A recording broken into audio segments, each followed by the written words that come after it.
Good afternoon, everybody. My name is Brian Bagley, Deputy Chief with the Tracy Fire Department, here to give you an operational briefing and update as to what our crews have been able to accomplish today. We've been very pleased with our progress. The firefighters have been working in these weather conditions consisting of 95 degrees, sustained winds over 15 miles an hour, and very low humidities. They're wearing their full protective gear, working long time duration hours, so I want to thank them for their continued hard work. A lot of multiple jurisdictions are assisting us with these efforts today, from in-county and out-of-county as these operations continue. We've been flowing a tremendous amount of water all day from 4 master stream devices, 2 on the ground called ground monitors, 2 in the air, aerial master streams. We're flowing about 4,000 gallons a minute right now, which is, it adds up to a couple millions gallons worth of water today so far, just within the last 10 hours or so. The water that is running off of the facility is actually being captured. There's a system that's set up called bioswells that's built into the facility, so they have the ability to capture a lot of water in their own stormwater runoff. So that's what's happening.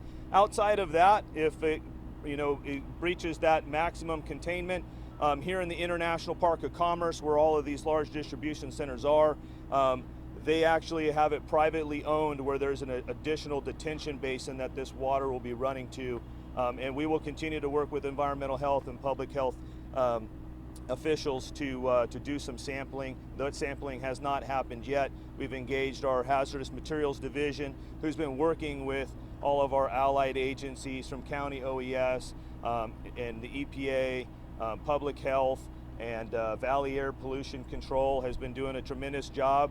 They've been monitoring for well over 24 hours now consistently.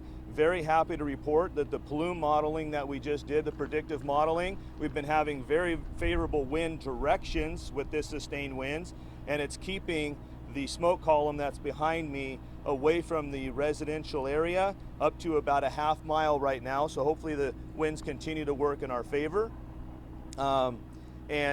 We still have some crews that are coming in to replace the current crews that have been working all day, trying to give some breaks to those that have been working in the sun all day long. We do expect the operational period to continue all the way through the night.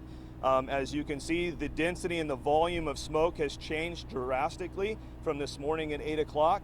Now the smoke is a lot lighter and it's not quite traveling as far.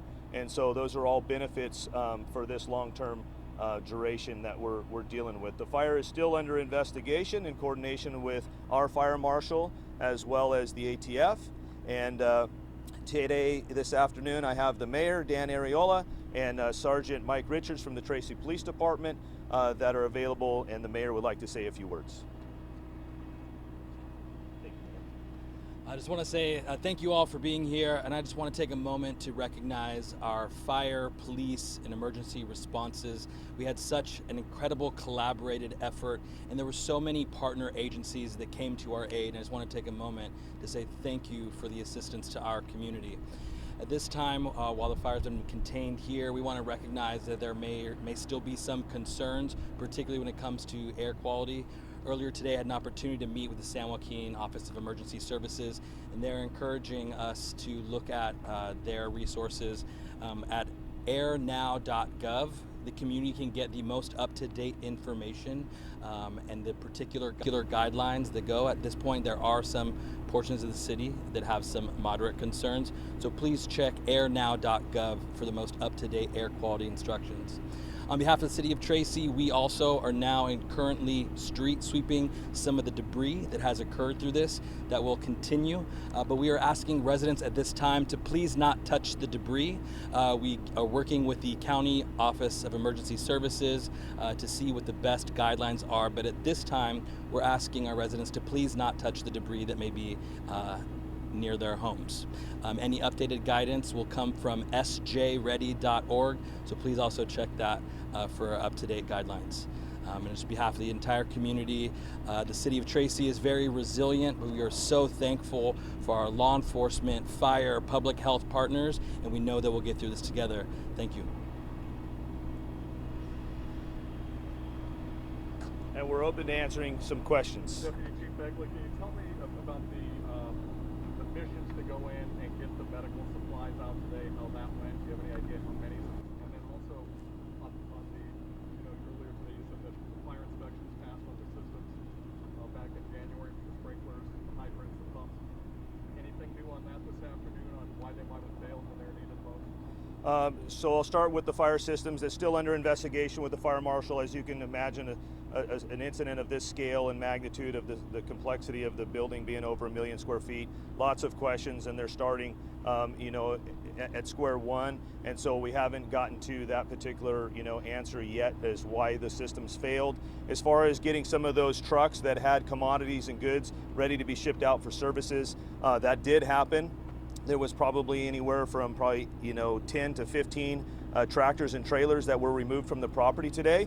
Working in conjunction with our hazardous materials team, they identified that the best course of action to be able to render those vehicles safe for traveling on the road and getting to their destinations with those commodities was a large mass decon. So that took place today with fire engine companies spraying basically a large car wash, if you will, minus the soap and the scrub brushes.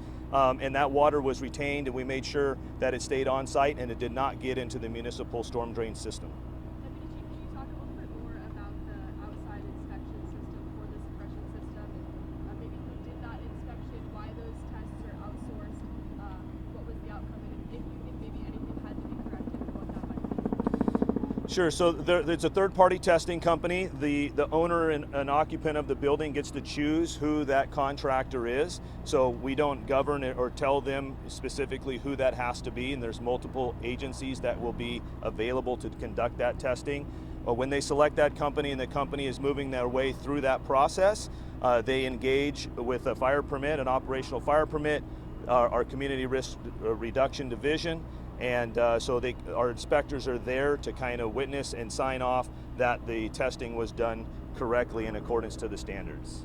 If you could repeat the question, what's it asking? Can you repeat the question? Sure. So, Deputy Chief, talking about the low water pressures, I mean, when we talk about when your crews first started pulling water, was that an immediate thing they faced, or was it after they started pulling water and then met those low water pressures? So in regards to the question of having low water pressure from either the sprinkler system and or from the yard hydrants, that was immediately upon arriving on scene. When we connected to the very first fire hydrant, there was no water essentially coming out of that hydrant. It was very, very minimal. And the fire marshal, it was quick to be on scene, ran to the fire pump room and verified that the gauge was at 0 and the fire pump was running. However, with the gauge, we know that there was no water being delivered to the sprinkler system effectively and the yard hydrants as well. So in order to effectively get water on the fire, we had to make sure that we were connecting to the municipal water supply, and those extended times caused fire engine companies to basically connect hose lines upwards around 1,600 feet was our maximum distance. Deputy Chief, what do you guys? Question. This has been a massive fire, huge structure. Help us maybe understand. We've seen in wildfires using aerial drops. Is that something that's not effective or too expensive in this situation? It seems like it may have helped. I know earlier yesterday it was maybe not visibly. You might not be able to do it. But can you maybe explain that part? Sure. The question is basically why are we not kind of using helicopters as we do in the wildland urban interface environment? Those are very effective for light flashy fuels.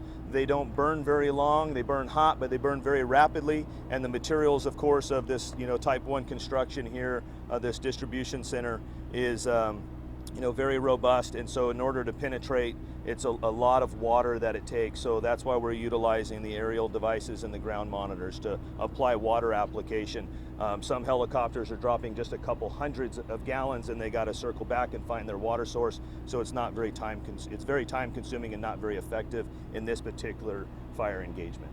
Deputy Chief, we're going into now and into tonight. What are you guys focused on? So we're going to continue to work the hot spots. We want to make sure that the ember casting does not continue to get any worse than what it is. Like I said, we've had tremendous progress. So we're going to continue to apply water through the rest of the night. I'm glad to say that all 3 of the other locations that were on fire, the FedEx facility that's adjoining or adjacent to the Medline facility. That fire is 100% under control and fully contained and extinguished, as well as the 2 grass fires, the one at the airport and the one on Lammers Road. We've released all of those resources for those 3 incidents, and they've all gone back to the respective agencies.